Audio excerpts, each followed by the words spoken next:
And so success looks a whole lot of different ways to anybody, but for us as an agency, making a difference in for that particular youth. So that particular youth may or may not go to college, but at the end of the cycle for us, what have we all been able to accomplish? This episode was originally released under the podcast titled Teaching and Learning Theory versus Practice. This rebooted episode has been migrated to Teaching and Leading with Dr. Amy and Dr. Joy. I am Dr. Amy Viaclia, Director of Educator Preparation. And I am Dr. Joy Patterson, Chief Diversity Officer. Our podcast addresses issues through the lens of diversity, equity, and inclusion, along with solutions for us to grow as educators. So join us on our journey to become better teachers and leaders. So let's get into it. Good morning, Dr. Amy. Good morning, Dr. Joy. So how are you this morning? I am wonderful. The sun is bright. I'm feeling great. I am wonderful. And I am so excited about our next topic. This is a very important topic, a social just topic, and probably one that people don't know much about. We're going to talk about aged out foster youth. Whenever you first mentioned it to me, I'll have to admit, I knew very little information. I didn't know that there was such a thing as a mentorship program for aged out youth.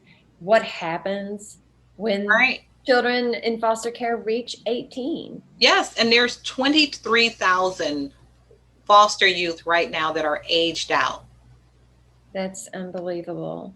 So, but we have an expert to help us understand more about aged out youth. We're going to talk to Mr. Neal, and he's going to inform us and our listeners about aged out youth, what we need to know, and how we can support. Neal is the Director of Program Development at Geminis Regional Health System.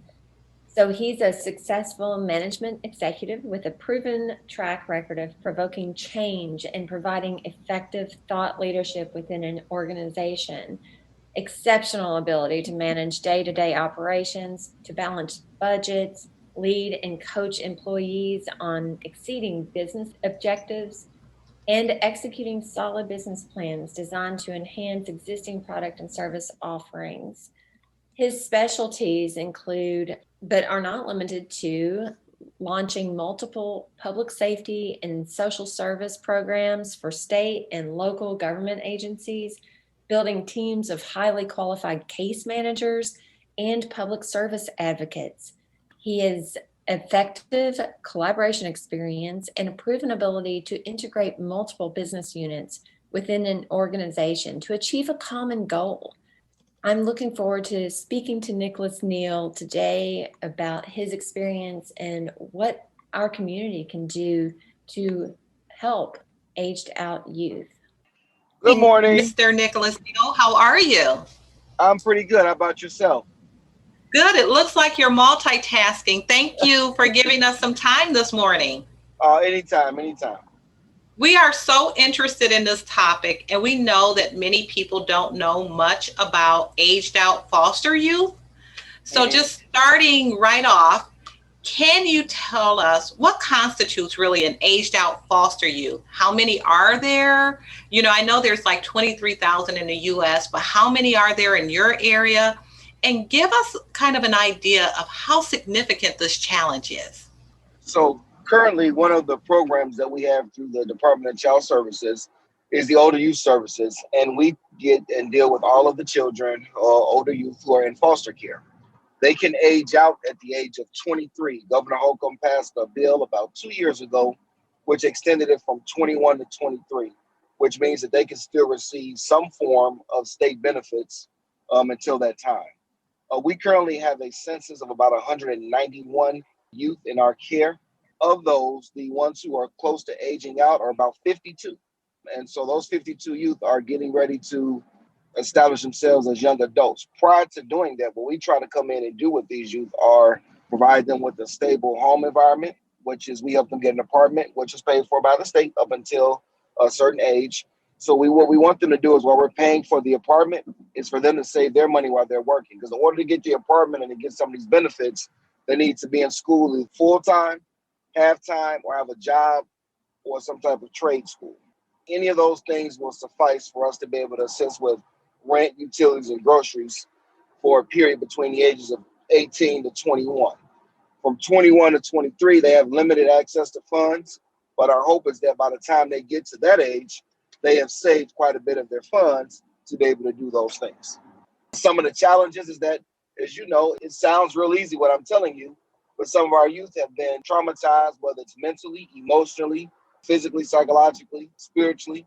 And so those challenges become when those youth are not willing to participate. Believe it or not, we have a lot more youth who tell us they don't want to participate, and they can exit the program with no recourse because they're adults. And so it's hurtful and frustrating at times, but it's really because of the way they grew up with the environment and what they're used to. They're tired of what they would call deemed a structure, even though the structure is in place to help them and assist them. So tell us a little bit about the structures or the phases of the program. What kind of supports and how is that scaffolded to help them be independent? So we break it down into three sections. We call them budget 1, budget 2, and budget 4. In budget 1, you're between the ages of 16 and 18. And you're living typically in a foster home, a long-term foster home with no chance of going home. And during that time, we cover things for you like driver's education, anything that a youth that, think of if you all have children, think of anything that your children need at those ages between 6 and 18. We're covering that. And then they're in a foster home, which they're being paid for to live there. The foster parent gets a stipend as well. So we try to keep things as normal as possible in that regard. Once we hit 18, we're graduating high school. We're getting ready to go to college, or college is not for everybody. If they want to go to trade school or they want to get a full-time job, at that point, that's when we come in with the apartment. We help them get an apartment. We help them get a lease together. We pay for that apartment for 3 years, 18 to 21, up until their 21st birthday. We cover groceries and utilities. They get their groceries once a month, utilities. So the goal then at that point is that we're training and helping them to learn how to save money. If we're paying your rent of $850, well, but that you're putting up your money because you're working or you're in school and you're saving that so that once you're 21 and that 100% assistance stops, then we come and we pay cell phone bills as well. Once you become 21, then it comes down to a tier system. You have really $4,500 left to utilize, but with the hope is that you have saved your money. You've been taught how to save. We do financial literacy classes, living skills, soft skills, how to live on your own. All those things are happening throughout the course of those 3 years. And we're hoping that between 21 and 23, you need little to no assistance so that that money that's there for you, when you turn 23, the state turns those dollars over to you, and then you're officially what we call age out of the system. Have you noticed the impact from the governor's decision to extend that program from age 21 to 23? Absolutely. I do see a lot more of the youth engaged. Now, we did just take over this particular contract, but I've worked with the youth now for over 12 years. And so I can see a difference in the engagement because there's help that is still there. Because what happened at 21 was you get cut off. And we all know that being 21, we don't know everything. Still don't know everything when you're 30, but really at 21, you don't know what you're Right. doing. And so those extra 2 years are helpful. They really are. Yeah, I can imagine. I'm thinking about, you talked about this tiered system and how they receive some financial support and they go to the grocery store maybe once a month and they have this type of support. And I'm thinking about when my children were 18, 19 years old and the type of daily support that they may have needed. Is there any support that they can get on a regular basis, a daily basis, whether it's like social emotional support?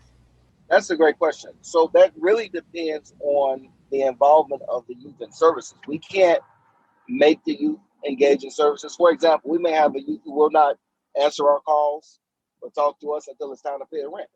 And we know that we're contractually, we have to pay the rent. They have to see us because they have to sign the receipt book for us to pay their rent. Some may be a little more needy and they may call you. They may want things. So we have it on both ends. Or they don't call you till they get in trouble.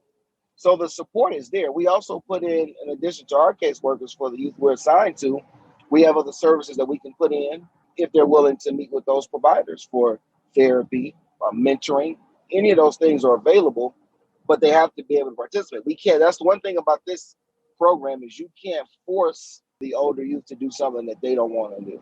And the state is clear on they don't want to, they don't have to. They'll have to do what's really required. So sometimes that becomes a little tricky for us. Well, our listeners are K-12 educators, college educators, administrators. What is one area of need that you see for soon to be aged out youth or recently aged out who want to pursue higher education? An issue with higher education wise, if they're not interested in college when they first become young adults, then they don't have that on their mind. So to me, it's been a push, which I don't personally agree with, that you have to tell them that college isn't for everybody. I try to encourage the youth to go to college so that they can have some form of a degree, because certain jobs like meal jobs and oil factory jobs may not always be there. So I think the challenge is that a lot of these youth do not want to go to school. They've become tired of school by the time they graduate high school. They have so much structure between school, the growing up in the system, that they're tired of rules and regs. And to me, for some of them, college becomes more rules and regulations. So I think that's the challenge, is just kind of get them to see that education is the way to go, and higher education, continuing your growth, continuing that pattern. We can preach that to them, but we also have to be careful that we're not forcing that on them, because usually when you force something on the youth, they're going to go the other way. That's true. Yes. That Yeah. forcing of an idea of saying you have to do this can be really detrimental, but an invitation can often be encouraging. So, what can colleges and universities do, or what can high school counselors do to attract foster youth to education? I think more presentations. What I mean by presentation, not just a group of people. I think that what I've seen from some of the youth and that's coming up in the system, one-on-one works best. Smaller groups, instead of getting 12 to 15 children or youth in the room to try to have a conversation about college, it's just not going to work. You get yourself 3 to 5 small groups like that, and I think you may be able to drive a message home a little bit better that way. Yeah, and I know that many states have reinstituted free college tuition for foster youth. At one time, it was taken away. Is that the case for Indiana? Do they receive free college tuition? Some of them do. Now, some of that gets tricky because I don't know how the language works for that.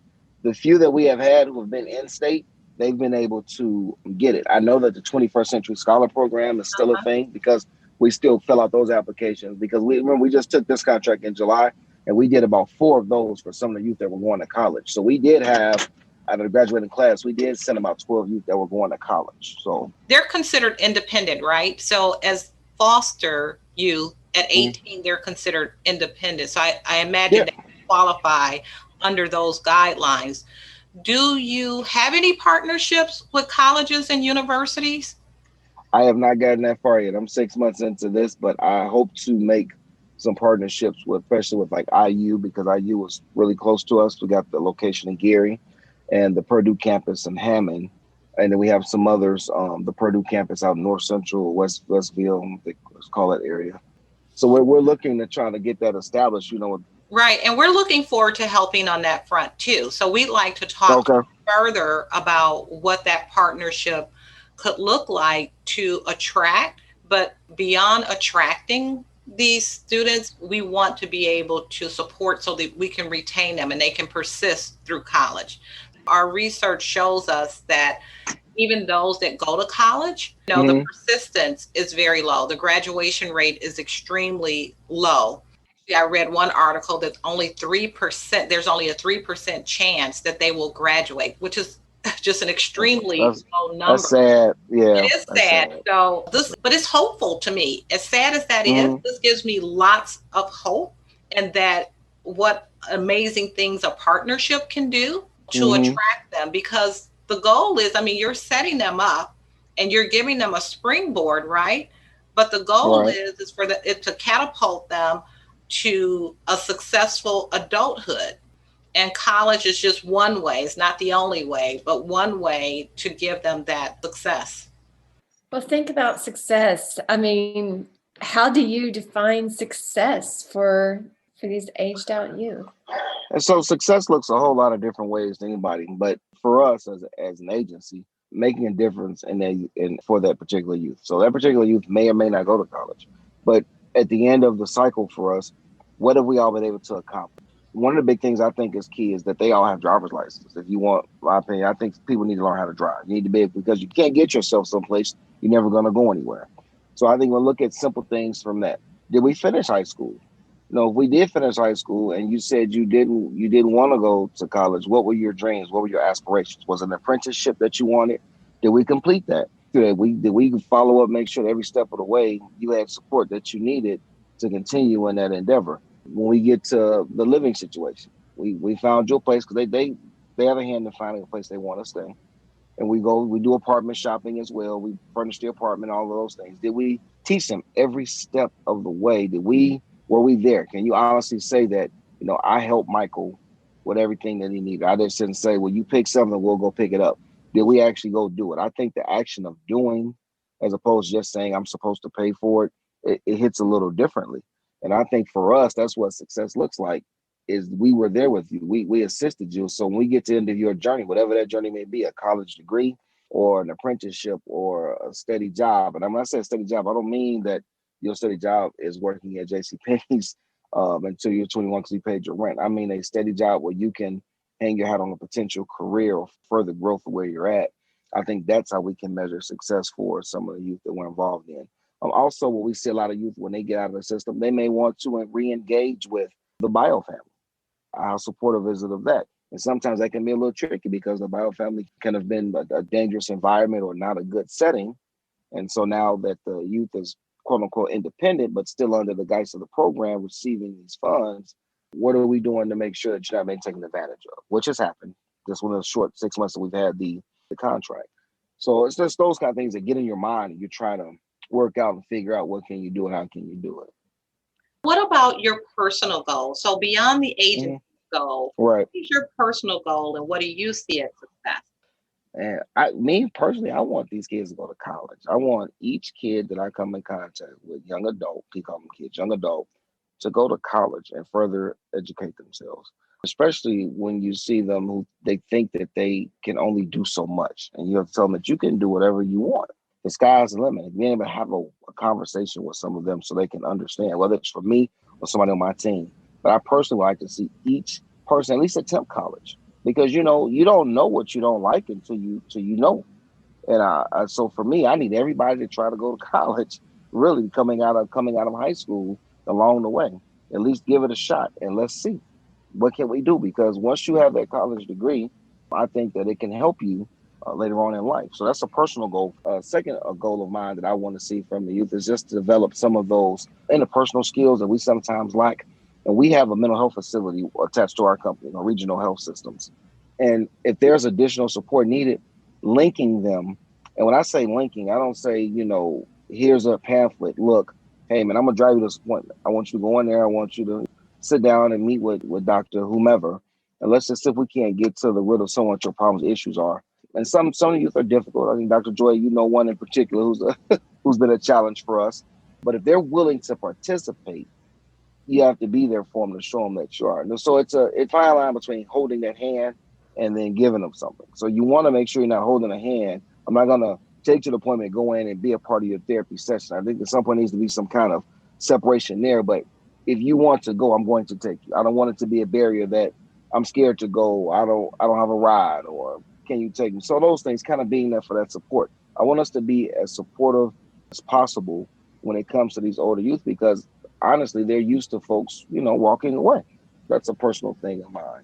When I look at the stats, they're just really astonishing when you talk about like there's 7 out of 10 girls that become pregnant, and the percentage that have PTSD and some of the trauma that they have experienced. It seems like this has to be a team effort. And you talk about kind of the theory of teach them how to fish instead of giving them the fish, right? So that they can be successful on their own. How is it that the community can help support these efforts? It depends on what form of the community we're talking about. Typically, and I've just been me, the way I grew up, always reach out to the churches first. I can get a lot more support that way. But even when it's time for events like Christmas and graduation, some of these agencies giving out donations for youth. I don't mean hand me down, I don't mean brand new stuff. No, to let them know that they have a voice here. This is something for you. Well, they say it can't always be something physical to give, but it goes a long way when you give somebody something that's brand new as opposed to something that's used or worn. More community awareness in terms of events for the youth who are coming out of the system. I would like to see not just churches, but organizations, big organizations like an Amazon or Walmart, have some kind of program that could help the older youth and assist them as they become and get a little older because they're going to age out. So I want to do this when they're aging out. There's some other type of assistance because the state of Indiana can't always be your assistant. So these big organizations who donate to all these charities over throughout the year, what about some of them stepping up and being able to do something like that? And when we think about success, what role might mentors have in these individuals' success, their success stories? And who do you need as mentors? Well, mentors play a key role because that's typically who our youth are going to talk to when things get rough. I like youth to look like everything. People will say, well, they need to look like the youth. I don't think so. I think that a mentor can be anyone that can model a behavior that is different from a behavior that they're used to. Looking at someone who is a successful person, who takes care of themselves, can see that they've provided a great life for themselves. I think that goes a long way because that youth can then say, I can be that way. So this is my mentor. I've been exposed to some of these things. I can see these things. I want this. And so when you start to see that and you want this, then you talk about how can I get that? So I think that a mentor can be anyone who can show you a better path than what you're on right now. So often we talk about, well, you can't be what you can't see. So it doesn't matter the who, it's the behavior that we need to be modeling and showing this is possible. Talking about any hardships or any obstacles that the person has gone through over the years to get to where they are. It's not always a perfect pathway, but if we can make that visible for these youth, they can then perhaps have that same ambition, that same motivation. I agree totally. And I'm going to put out that invitation again to you that we want to be part of that support system. We want to invite you at a later date to come out to the university, talk to the university. We'd like to hear the stories. We'd like for you to give us some resources, share the experiences, talk about how we can help, how we can engage them. And not when they're 18, but perhaps when they're 16 and they're starting to think about their future, and so that they know what some of their options are. And I like that you're focusing on the community, the churches and other agencies that can help you, because again, this is one of those areas where I think it really takes a village if we're going to have a successful impact, because the alternative, I don't think we really want to even talk about the alternative and the statistics that come with those alternatives, that if they're not successful, then what happens to them? Because we're talking about a large amount of youth. I know that you're working with, about 50 more coming in, but there's over 1,000 in Lake County. And it's a large number of youth that you have the responsibility of finding housing and all of this support. So I think that the more we understand, the more that we can support. So I just can't thank you enough for sharing this information, and anytime. Forward to talking to you again. Anytime.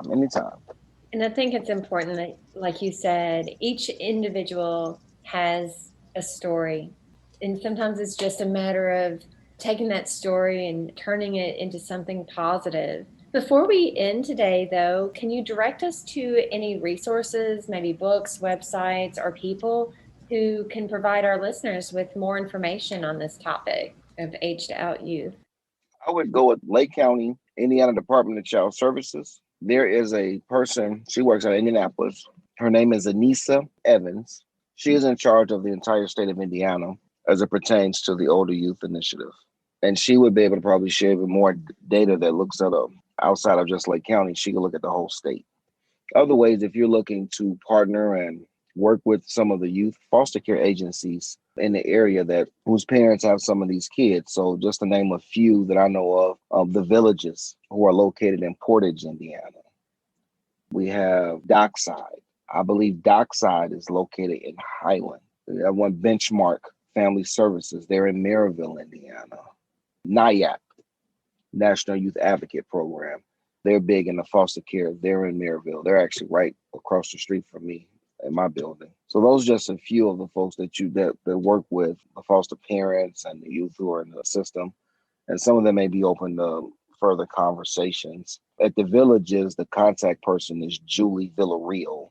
NIAP, you'll have Sue Ann Klein. She is the manager of that office. So those are just some kind of context to kind of get you going. But your best data will come from Anissa Evans, who would have the entire state. Well, we appreciate that. You are certainly a Rolodex as well. We really appreciate that. I may look young, but I've been around a little while. I know you have, and you know the business. Thank you so much for being with us today. I've really learned so much, and I know our listeners have too. Yes, this has been definitely an education. Thank you. We're looking forward to partnering with you and learning more about your work and how to support you. All right. Well, thank you all for having me. Anytime I can come back. This was fun. I learned a lot too. Neal, Mr. Nicholas Neal. Thank you. All right. Thank you. You guys have a great day. Thank you for listening to Teaching and Leading with Dr. Amy and Dr. Joy. Visit our website at govst.edu/teaching and leading podcast to see the show notes from this episode. We appreciate Governor State University's work behind the scenes to make publishing possible. Stay tuned for more episodes with Dr. Amy and Dr. Joy.